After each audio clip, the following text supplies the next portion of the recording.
Howdy. Howdy, howdy, howdy.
Hello there.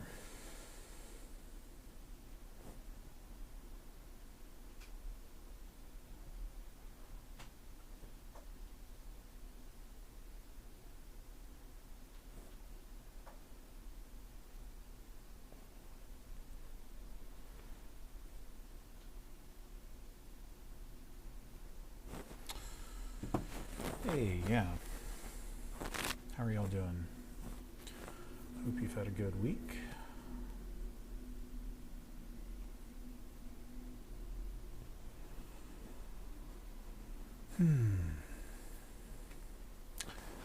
Well, yeah, here we are. It's next week will be the last WAD Wednesday before it goes on hiatus.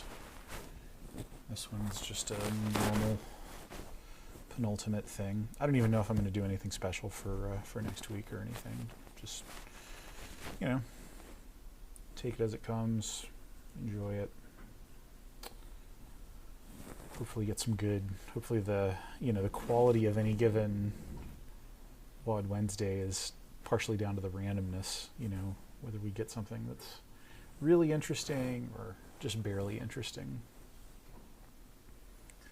But yeah. Hi there. Yeah, welcome. Thanks for joining. Okay, well, yeah, let's get going. Welcome. It is time yet again to randomly choose some more Doom levels and play them. Deathless by Jimmy. Yeah, this is the famous Jimmy. This is the Jimmy that anyone who's in the Doom community will know. Speedily done Ultimate Doom Megawad. Oh, I remember when this came out. Yeah. I have played some levels of this, and I remember it being quite good. Yeah, like basically Jimmy, who is known throughout the Doom community as just Jimmy. Jimmy Paddock, right? He's like a great mapper and composer. Like, he's done a ton of music, and if you didn't play the Buckethead soundtrack version of Romero's Sigil, that was Jimmy's MIDI. Romero reached out to Jimmy and like put together a playlist of like his kind of greatest MIDI hits from other Doom levels and stuff. So anyway, yeah, I'm pretty sure that's what this is. Yeah, because I remember seeing the announcement for this. Oh, cool. The Doom 2 sequel to this, Earthless, is in development right now. That's pretty awesome. I shall look forward to that. Yeah, man, I really haven't been playing. Just for the last, 6 to 9 months, I have just not played any Doom stuff, just sort of recreationally. But yeah, this is a full Ultimate Doom 4-episode replacement, so that is super impressive. First blocked out starting. How is this possible? Speedily, yeah, how do you make this many? The total build time for this was 9 days. That is inconceivable to me. As someone who's been working on some Doom projects of mine for, you know, over 5 years now. That's ridiculous. Cool. Okay. Well, yeah. Let's jump into it. Let's play Deathless by Jimmy. Doom 1, every level. We are not going to get remotely through that, but does anybody have a particular episode that I should play? I'm pretty sure when I played it, I just started playing from episode 1, but if these episode name graphics are kind of implying that that it gets progressively more and more, you know, ridiculous. But yeah, I only started playing episode 1 too. Yeah. All right. Well, yeah. You know what? What the heck? Since probably more people have seen the first episode than not, I'm going to go with the third episode and just see. Okay, yeah, cool. And the difficulty levels are renamed here. I envy the buried. My grief counsels me. I mourn for no one. Death is my bedfellow. The Reaper fears me. And then Ultraviolence Plus, which is coming from WAD Smoosh. Okay, so this is UV and this is Hurt Me Plenty. All right.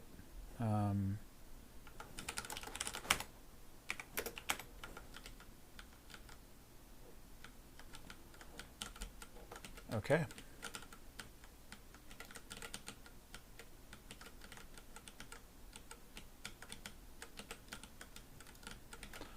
Some hit scanners are hitting me, right?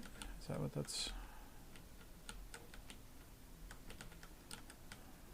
Yeah, there you bozos are.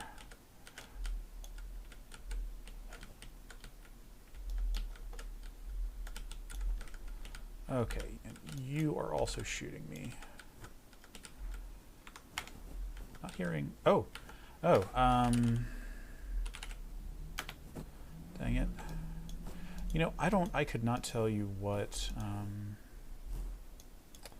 let's see, recording OBS is getting. See, I don't know why it's getting it from my, from like the TV out on my video card. All right, how about now?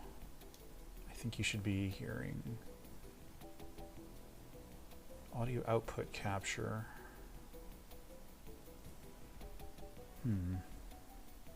I mean, these are both correct for desktop audio, but I don't know.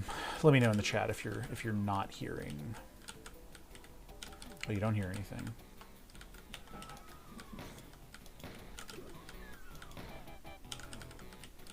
Okay, you do hear it. Cool. Okay. All right, I guess these 4 little huts are like co-op player starts, maybe.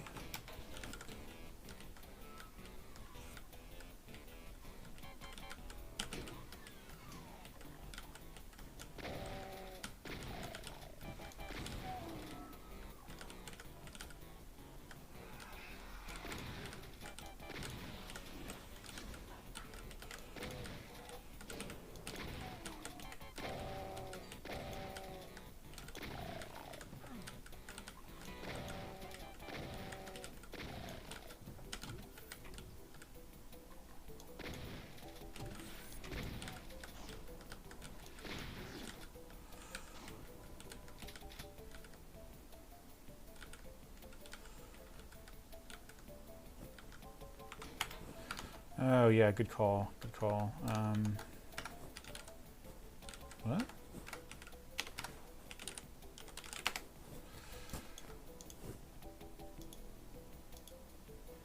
In the input devices button tab, or output devices. Yeah, that's set to this.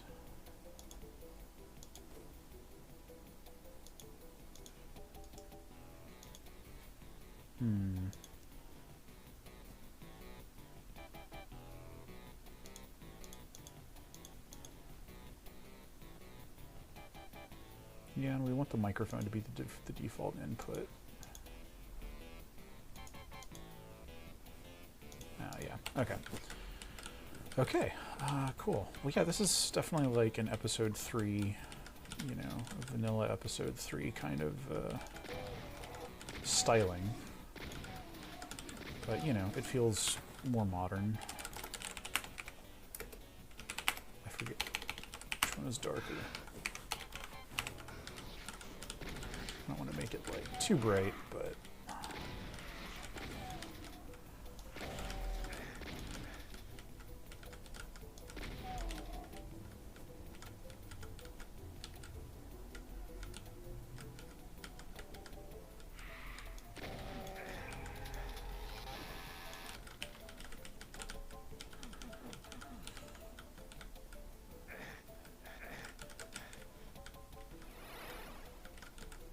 okay, this just took us back here.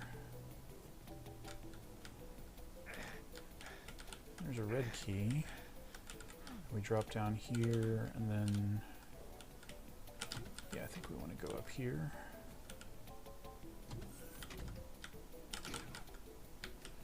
That opens up this.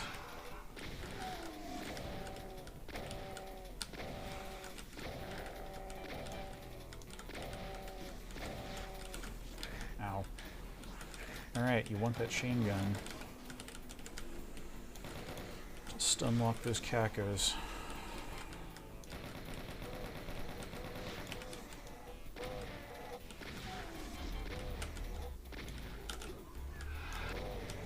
Oh, and look at this. We're into green vine. We've transitioned from red brick hell into green vine hell.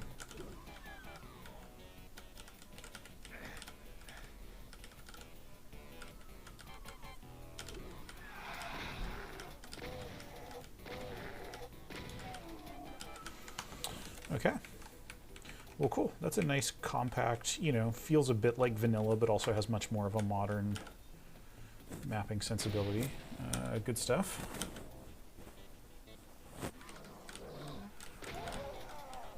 Right, now we're in a much more like human architecture-y kind of thing.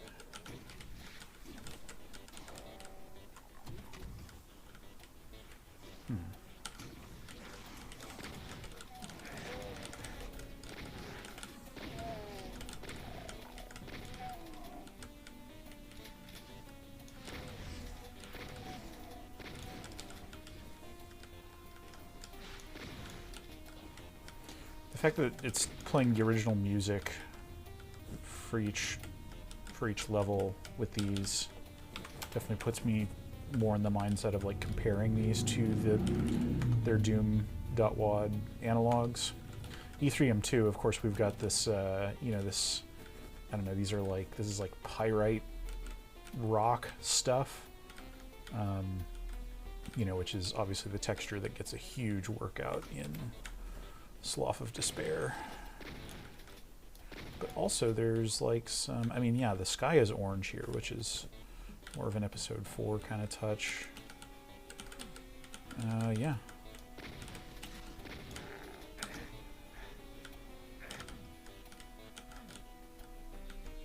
Alright, so I need to get up there so that I can jump down here and grab the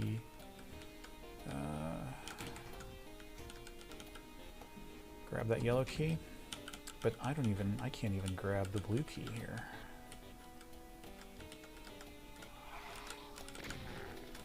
Yeah, there's the blue door. So yeah, it almost feels like we're deliberately being given these like kind of incomplete puzzles where it's like, okay, there's the yellow key, but you can't get it. There's the blue key, but you can't get it. There's a red switch, but you can't do that. Okay, now we're up here. And we can get this. And of course, some cacos surprise us. I would expect nothing less. Yeah, in Doom 1 Episode 3, cacos really do end up being sort of the workhorse enemy because, you know, the player is risen to that level of challenge. And, you know, but you don't want to be putting barons everywhere.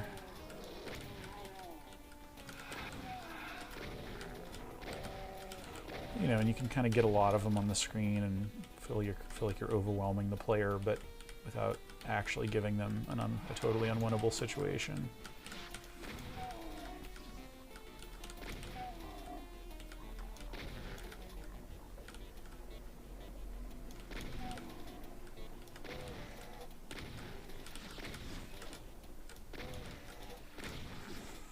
Okay. Cool outdoor area. Yeah, and the geo of this is like fairly simple, you know. I would say it's a little more detailed than vanilla Doom, but not dramatically so. Okay, this is where that Caco was. Oh yeah, and I didn't scoop up those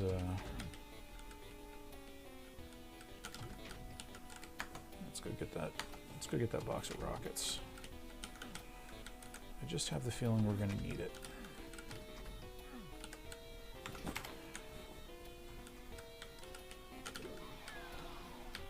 All right, another outdoor area.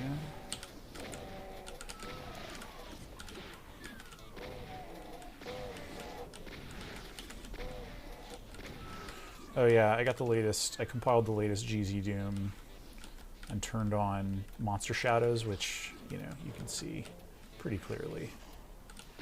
And yeah, I guess flying enemies, you know, it's constrained to like, it doesn't do like a really robust projected clip, but you know, if you're just seeing a monster walking along the ground here, they cast a cool little shadow and that's all I care about. I think it's a nice addition. It's definitely visual gravy, but it helps connect things to the ground a little more. Oh, look at that. That thing came down, which tells me... which gives me a strong hint that that ledge that the blue key was up on that I couldn't quite get before has probably come down. If so, and I suspect that, yeah, I would bet that that's the case. If so, that's a really smart, economical way of conveying that to the player. You know, you have a switch that's far away from the thing that it affects. You can't reasonably... Sorry, take out these guys. You can't reasonably just position it so that the player is looking at or near the thing that they're affecting when they're hitting the switch. And so you have this like this sort of proxy for it, you know, where it's like, oh yeah, I remember those blue torches from that one room. And then you say that it, you know, you showed me something coming down. It's like, I'll bet, I have a strong expectation that that is what has happened. And now, you know, I feel I'm not scratching my head, you know, I'm just, I know what to expect. Okay, where the heck are we going here? Oh, wait. Yeah, is there like any way to... Yeah, I guess I tried to run back through some slime. Or wait, no, maybe not. Oh yeah, that's right. This doubles back here.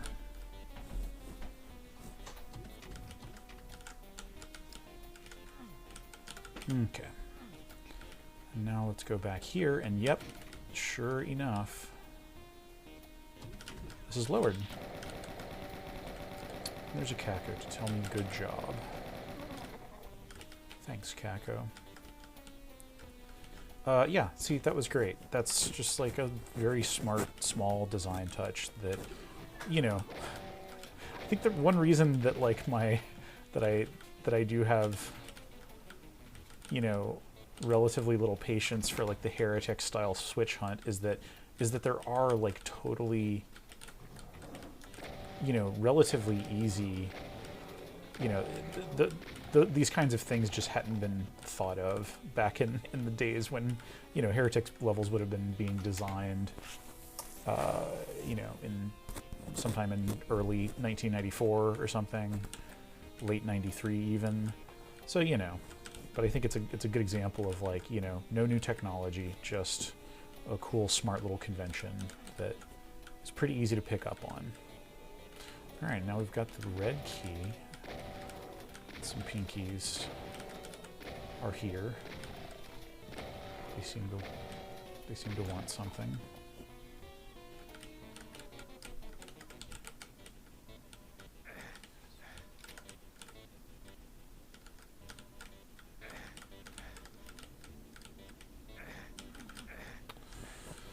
Okay.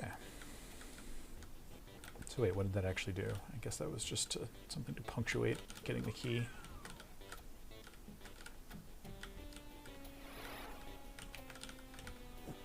Okay, and I think there was a red... Wait, no. Just came up here. What is... This is the level star, right? There's no deeper meaning to that. Aha, okay. And so this opens this up, and I'm assuming that this is like the level exit. There we go. Yeah, nice.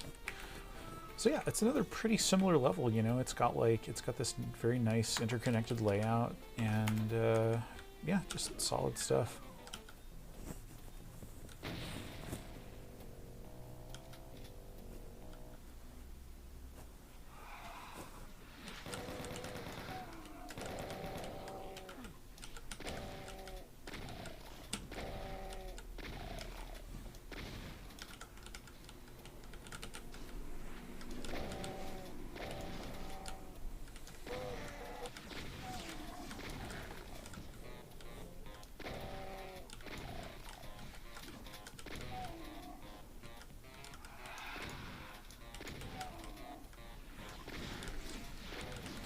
Very few hit scanners in these levels, you know, which is in keeping with you know, if this is an episode 3 homage, then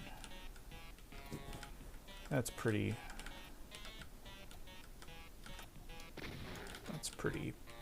accurate. There's a lot of green marble textures that have been tinted red for this pack.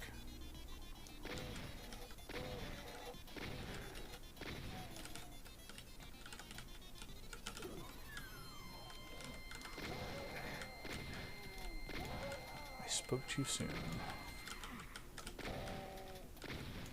Alright, so once again,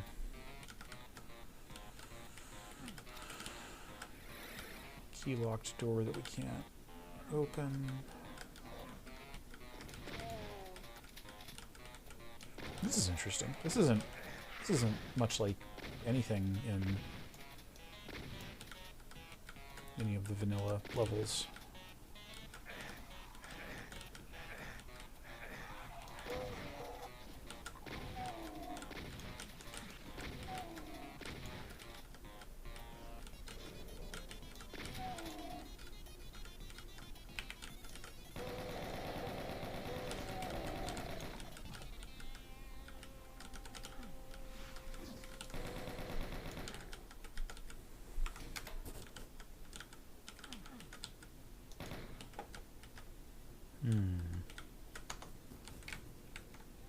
Yeah, the space is neat.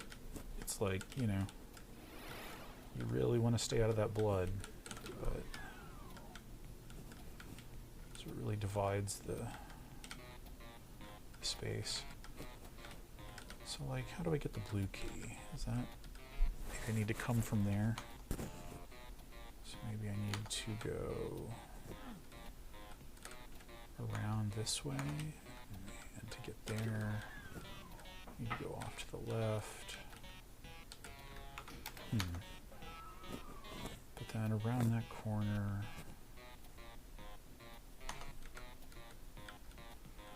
Yeah, see, I'm trying to work out where. Did I just not go through this door before? Did I just look at that door and say nope? It pretty clearly seems like I'm gonna pop out of here. And be in an outdoor area, which then leads to this part, which then lets me get the blue key. Yeah, this is all just so straightforward, you know, like, it's definitely a modern level pack in that sense, just because, like, you know, I'm able to leverage, like, this sort of modern game level design literacy to be like, yeah, you know, if I can find a path that seems like it's the way forward, you know, it's not just handed to you on a platter necessarily, but like,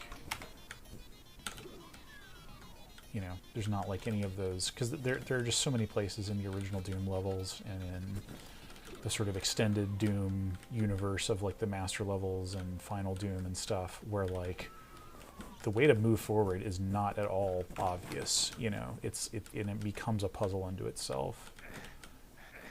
And I feel like the sort of collective aesthetic of the community, by and large, has been to reject that in most of its forms and just be like, yep, you will be able to, we will not make the critical path difficult to find. Except in very telegraphed situations. Okay, well that's the red key, so I can't even remember where I'm supposed to use that thing, but let's see, I can go down here.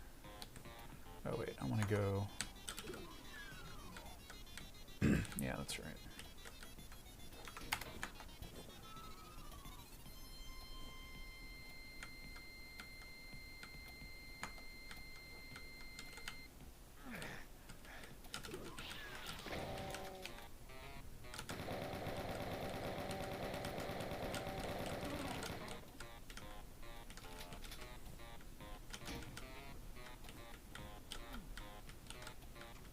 So what did that do? Okay, that extended another bridge, which I was not able to get, yeah. Yeah, I think what's cool about this space is that there's a lot of like places that are really pretty close by that you can see into very easily and just sort of understand everything about them, but you're like, but I can't get there because there's this big pit and the ledge is just way too high.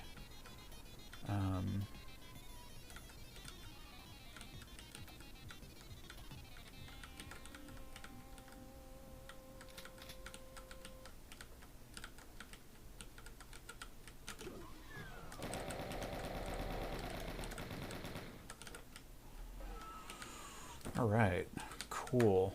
Well, okay, so yeah, that's it for this level.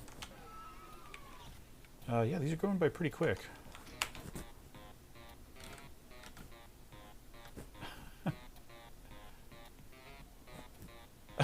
Oh, wait, yeah, okay.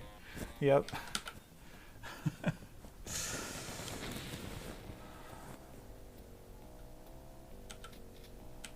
Vestibule.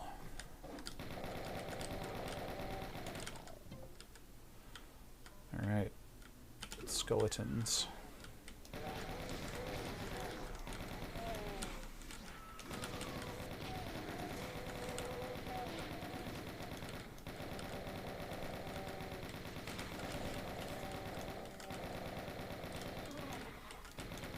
Wait, who's shooting at me? Okay, it's you.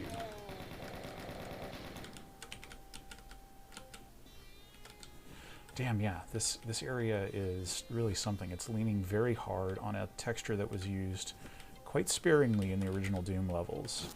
It's just like this skin plus pipes grody-ness. And yeah, like I wouldn't have guessed that using it over such large areas would work as well as it does, but it pretty much does, yeah. Yeah, and you've got like a transition piece, and then, you know, you mirror that base, or no, it's not mirrored actually. And then you've got this tiler, which is one of the best tilers in Doom, I would say. This is basically like the same kind of like tech agreeable stuff that the Doom logo itself is made out of, you know? It's got like those metal plates, and then they sort of only cover half of the letter, and the rest of it's just revealing the greeble. Good stuff. And from there, we're going down into a cave.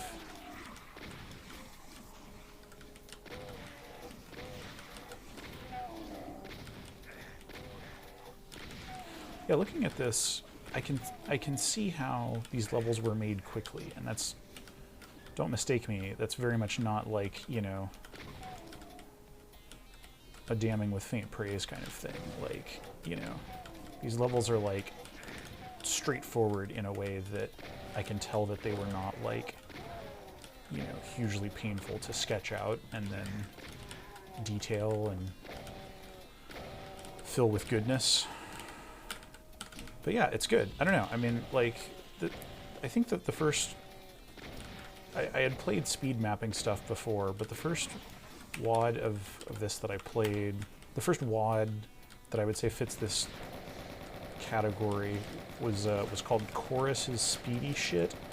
And it was basically like cleaned up speed maps, but the levels were actually very quick to play through as well. So there was this shared sense between the player and the level designer of like, yeah, I'm burning through these spaces very quickly, and also the level designer was sketching them out and detailing them quickly. And so it, you know, I didn't need them to be like, I didn't need things to be super intricate, and I didn't need the combats to be like these super extended, bogged down kind of things. It was just like, all right, cool. Like, these are levels that you're meant to blitz through. And this isn't quite the same. I don't know. It's been many years. It's been like 10 years or something probably since I played Chorus's Speedy Shit. So I don't know. My opinions of it are really just kind of those lingering memories of what it felt like to play through. But yeah, I mean, I think you can approach almost like, yeah, sort of a, you know, a rapid fire WarioWare type feel. Okay, this is where I came in. Yeah, the total amount of square footage in this is not large at all. Yeah, there's some fire blue. Let's just have a fire blue outer wall of this level.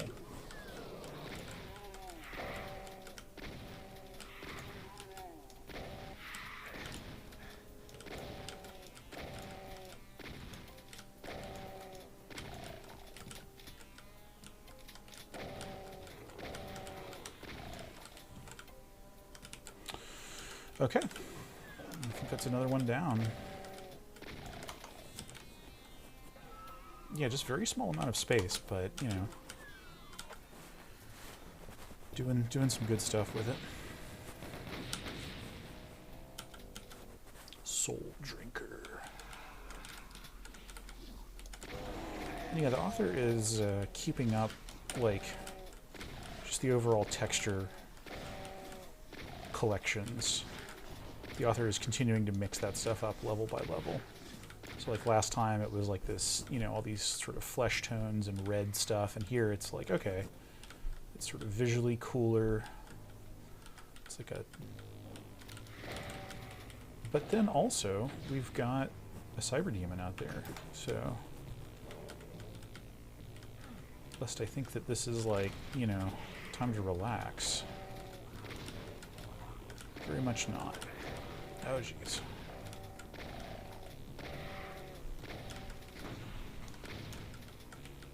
All right, yeah. Okay, so this cyber demon is clearly just like a problem. Sometimes, as a level designer, you can use a cyber demon, and it's like, you cannot just sit here and shoot that thing yet. We are not giving you the firepower to do that. We are instead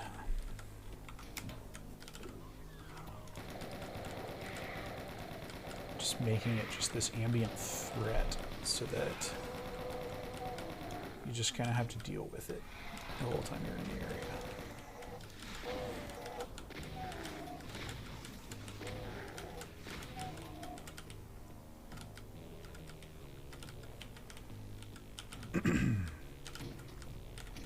Okay. The old lowering room. Wait, oh.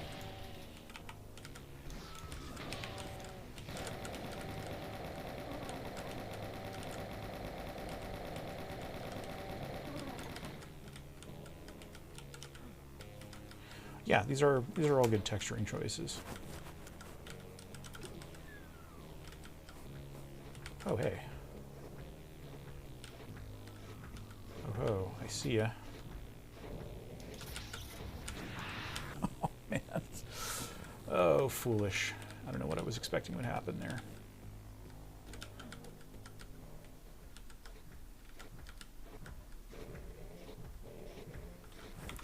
All right.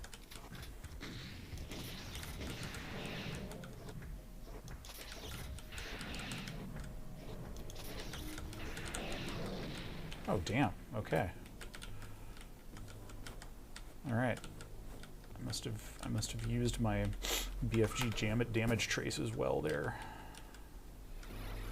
Was not expecting to take him out that easily. Okay, so yeah, this was where I started. Let's see, what are we doing here? I don't have any keys.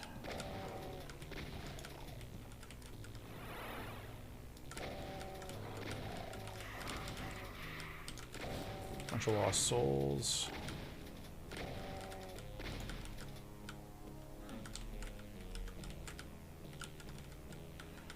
Classic little Doom steps. That texture can definitely be a lifesaver. Oh, hey. Have I just not been here before? Like, what?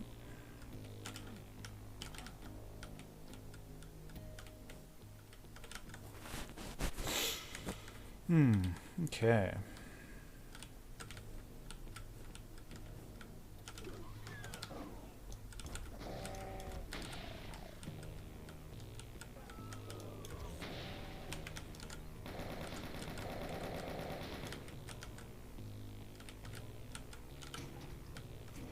Chunk.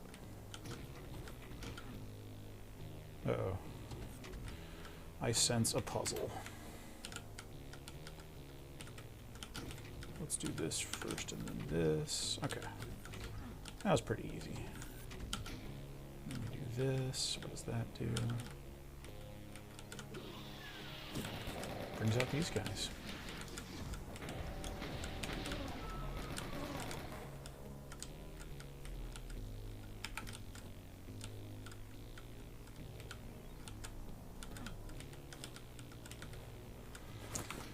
Okay, so yeah, Hurt Me Plenty here is pretty easy. I probably could have bumped it up to UV, but, you know, I'm enjoying the pace with which we're going through all these right now, so.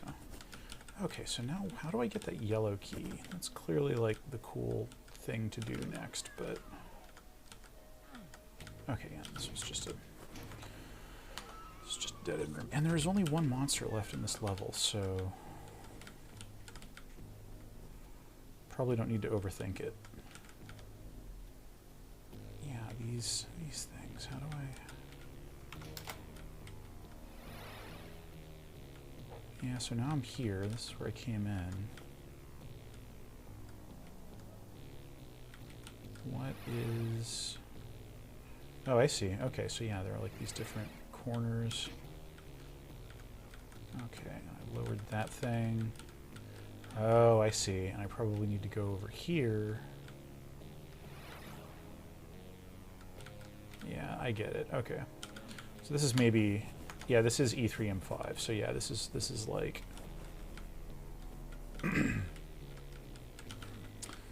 this is maybe Jimmy's homage to the like Unholy Cathedral teleport puzzle. Okay, so like what's the reasoning here? Like we go here and then we go here? Okay, no. And then I'm gonna go around to this other side, go back here, and then I'm gonna go through the left teleporter. And then go here. Oh, okay, yeah. Now I can do this. And I think. How do I get out here? Okay. And now I need to get up there.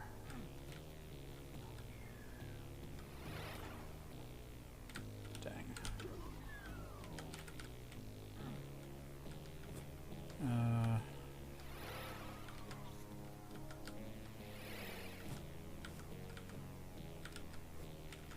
Yeah, I just want to get up here. Oh, wait. I probably don't even need to take teleporters to get there. I just need to go up here. There we go. There's our last monster. And yeah, that's Soul Drinker. Yeah. Compact, has an open area that you double back through. Dire Prayers.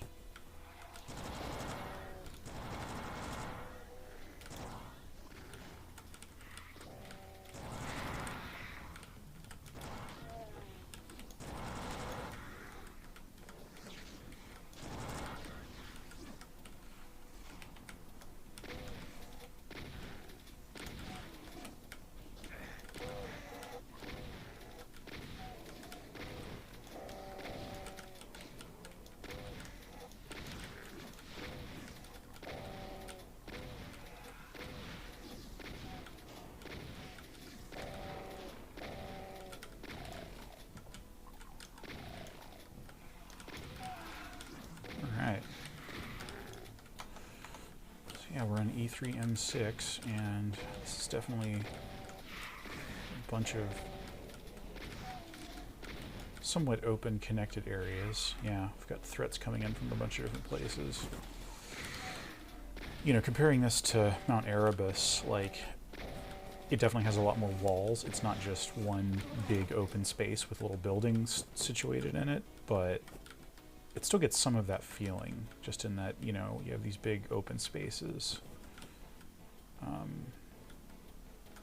with, like, you know, these structures. In this case, it's like the windows are sort of like, you know, giving you these specific places that threats might emerge from to watch out for.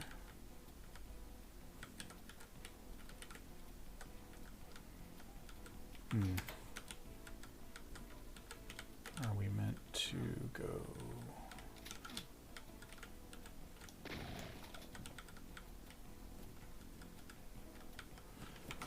Okay, let's try this.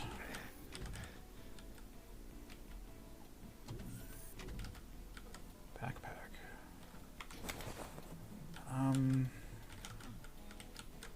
Against my better judgment, I'm going to run down here, just see where I can get. Okay, and it just takes us back here. Okay, so yeah, probably what I'm going to do is do something to, like, raise up a bridge there.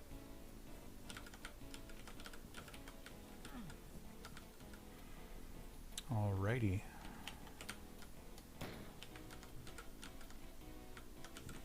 Alright, so the red key's there. How do I get up and around? Does that just take me back here? Yes, it does. And yeah, they're not really giving you any... Where does this go? Does this also go back here? Yes, it does.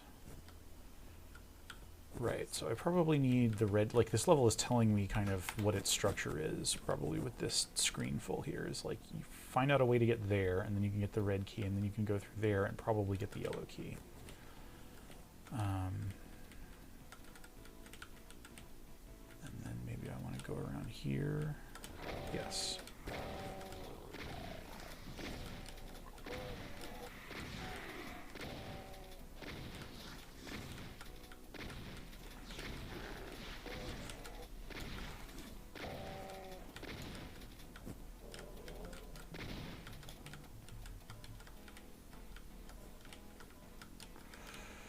Okay, and there's the red key.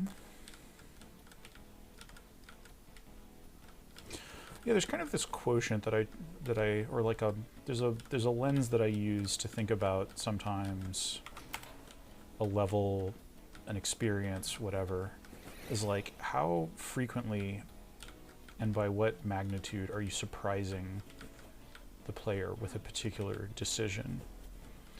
You know, because I would say that, like, a lot of the layout choices in this map pack so far have been, like, low surprise, you know? Like, if I think that something is going somewhere, I'll, you know, I will typically end up there. Whereas, you know, a lot of times Sandy Peterson's levels, like, you know, a lot of the little, like, dungeon mastery type things that he built a lot of his levels around, you know, he was trying to surprise the player. There would just be like some total screw job thing where you walk in and like, you know, I mean, in Doom, a lot of times you walk into a room that doesn't appear to have any monsters in it, and you expect, you know, unless you're a very new player, you won't be surprised if monsters show up in that room once you do something, like if there's a goodie or something. So there's like this kind of, you know, cat and mouse thing where the player starts forming increasingly specific expectations. And if the designer is shooting for high surprise, then like they're going to try to anticipate what the player is expecting and then do something else. You know, and like that's just a quantity. There's not really like a right way or a wrong way. You know, there are high surprise designs that are very enjoyable and ones that are just sort of like weird and, you know, just create a string of disconnected signifiers and stuff. Okay, there we go. And there's the bridge. Oh wait, and we're here. And that's the end of the level. Okay, snuck up on me. Yeah, so like, you know, and I would say that, yeah, this map set, and again, I don't think it's a knock against it or anything. It's just like sort of, it establishes a certain level of surprise. And then I guess on the other hand, you have like confusion, where it's like, you know, and this is something where like the modern design dogma is very against, like even just a little bit of confusion. I think a lot of like especially AAA designers and stuff see confusion as like an enemy. You know, it's like, oh well, if the player is ever confused, then that's bad. And it's like, well, it's not exactly, because, you know, like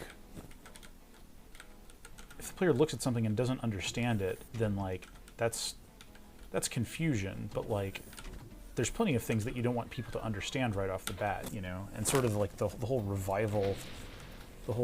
revival of confusion maybe that happened after Dark Souls came out and was, you know, hugely acclaimed, and everybody was playing it, and designers were kind of like talking about its design lessons. You know, it was like, well, yeah, like you're put into, like frequently the pattern in a game like that is you're put into situations that do not have a super obvious, you know, solution. I don't know. I mean, I can't speak with a lot of authority on that because I've barely played like a couple of hours of Dark Souls.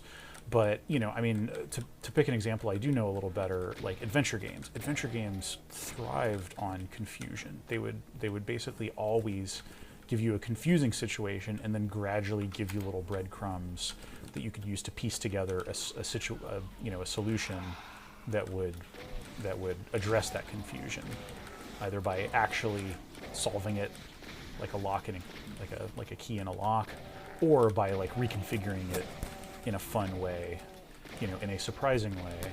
So I don't know. I mean, these aren't like super coherent, like systematic game design concepts that you can use to, you know, describe a bunch of situations. But I don't know. Yeah, surprise and confusion. They're different things. And yeah, cool. Okay, so yeah, we're in level 7 here, Wormwood Cathedral. We've got a cool hell church. A red key up on an altar. This is one of those classic Doom situations where if you were just a human being standing in this world, you would just reach out, stretch out your arm, and grab that red skull. But here, because we are Doom Guy, who is a refrigerator box who cannot jump, we're like, man, how am I going to get that red key? I love it. Just Doom things. Alright, so there's a lot of red key locks, doors. Can't get up on any of these. Oh, look at that, we can. Now what did that do? Did that bring down one of these?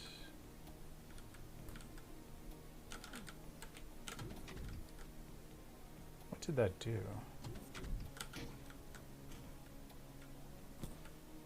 Ah, okay. Brought down the red key. I gotcha.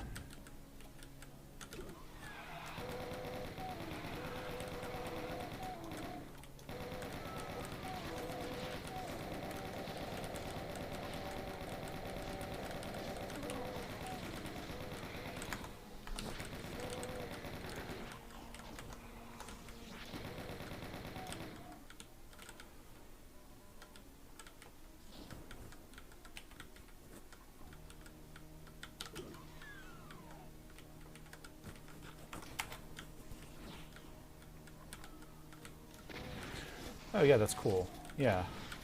Yeah, no, I think, right, like, I think there's a certain school of design that, like, uses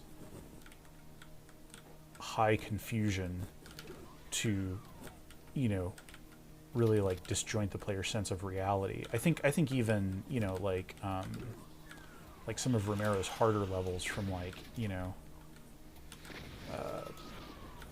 Ultimate Doom, you know, Doom Episode 4 and Sigil are definitely, you know, about creating confusion. And then you realize that your way out is kind of to, like, you know, that you have no choice but to, like, walk along a thin little ledge or make, like, a difficult jump, or just, you know, hold on for dear life from a foothold while you deal with a bunch of enemies or something. I think that's definitely one way that it manifests in Doom level design.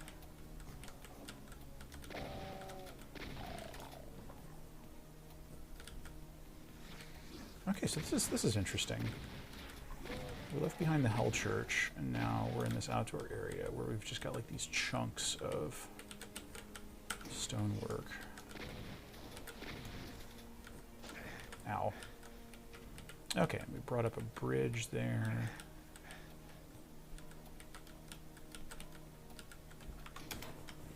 Oh, and look at this. We've got a shot at the blue key, so let's grab that for sure.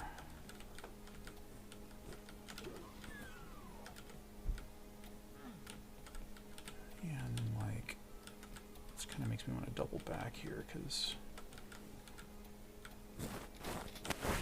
yeah, I mean, I guess we can do this.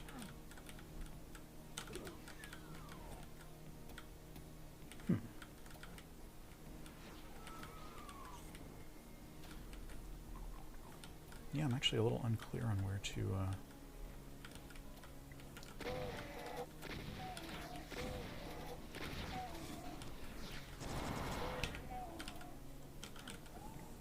Oh, look at that. Something spooky in there. Yeah, this space is, like, you know, yeah, this space is pretty cool.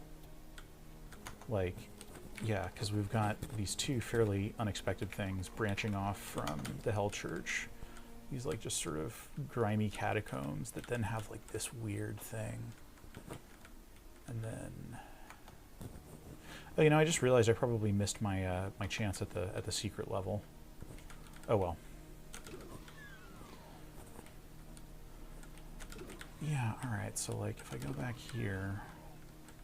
okay, there we go, there's a blue key door.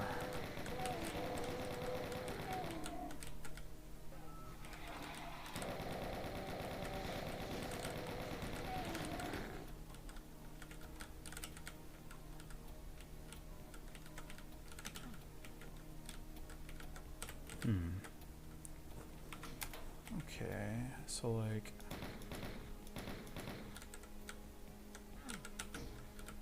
okay, so that's a usable thing, like the... but what did that do, actually?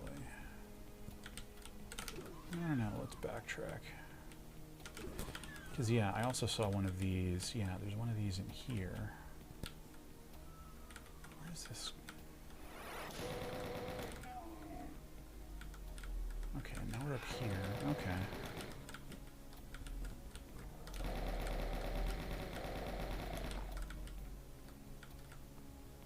Okay, now we're on the other side of this.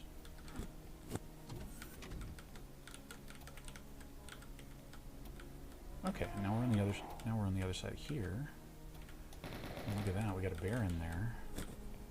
And cool, now we have the yellow key. I don't even know where to use that, but maybe it's over here. Yes, it is.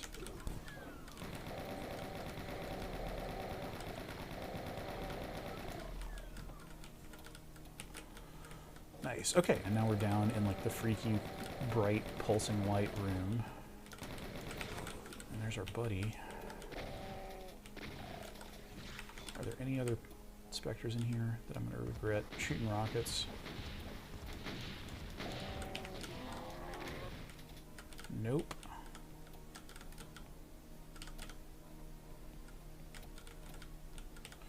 Cool. Well, yeah, this is just a freaky area. And now we go here, and we do that, and now we've done this twice, and I'm kind of guessing that this is like opening up a way somewhere.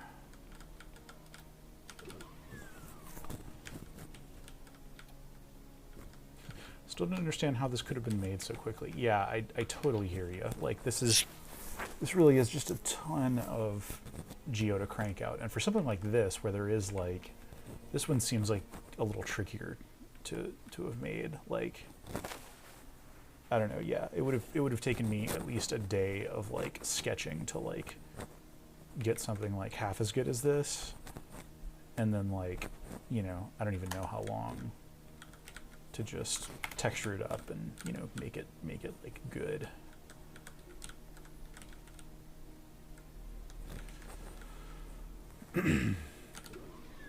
Okay, so like,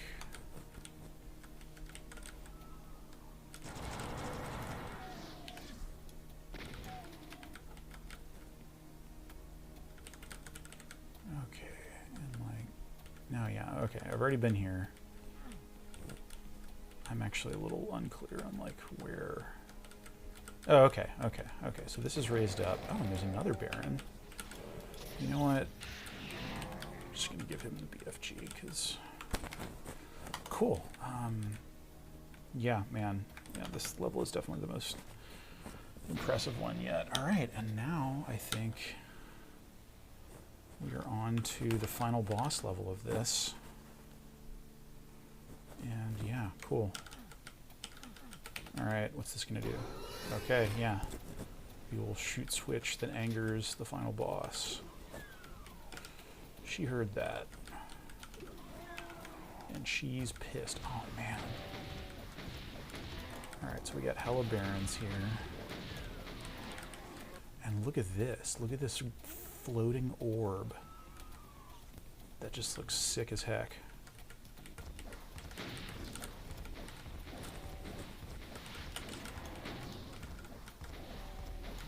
I am probably not going to check out E3M9. Crap. Okay, we're just, yeah. Yeah, like, I mean, I'm assuming that the exit to E3M9 was back in E3M6, the way that it was in original Doom. So I think I missed my chance for it. And also, I think finishing this level is probably going to take us up to an hour time, so I will probably just beat this and be satisfied that we managed to get all the way through one episode of this level pack.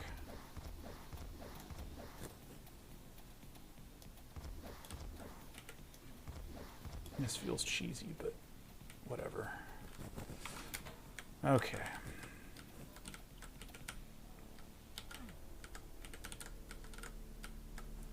This isn't like a this has got to be a decoration, not a pickup, right?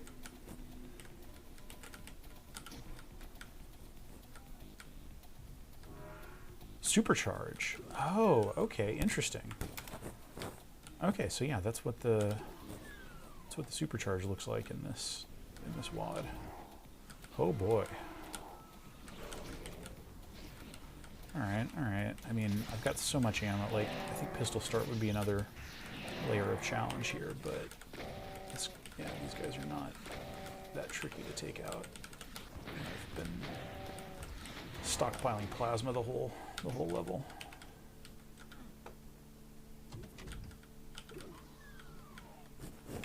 Okay, so now I'm up here.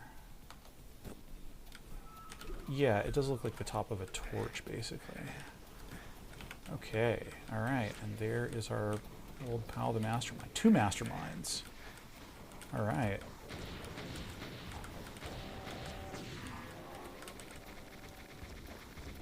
Oh, nice.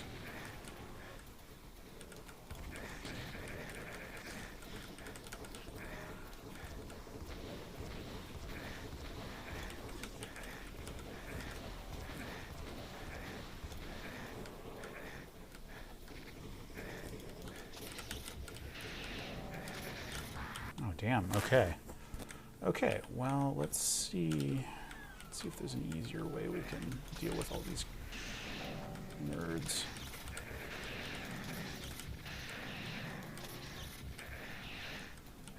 Is this one of those levels where if you fall in the lava, you're just screwed? Yeah, probably. All right, let's try that again. I think we've got it.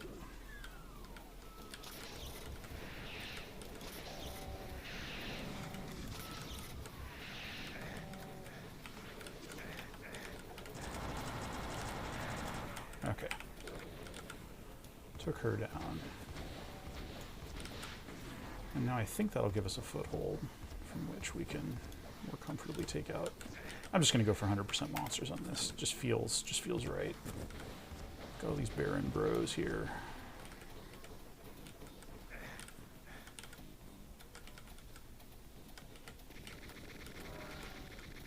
All right, she's just going to take care of him for me. Yeah, I've been real bad about getting secrets so far.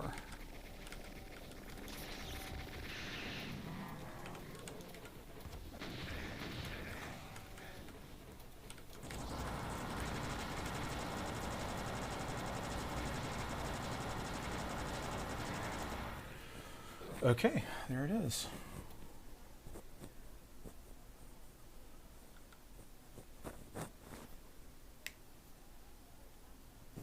Okay, so yeah, that's just the standard Doom exit text. Yeah, we've got our old pal. Yep. Is anything bad gonna happen this time? Probably.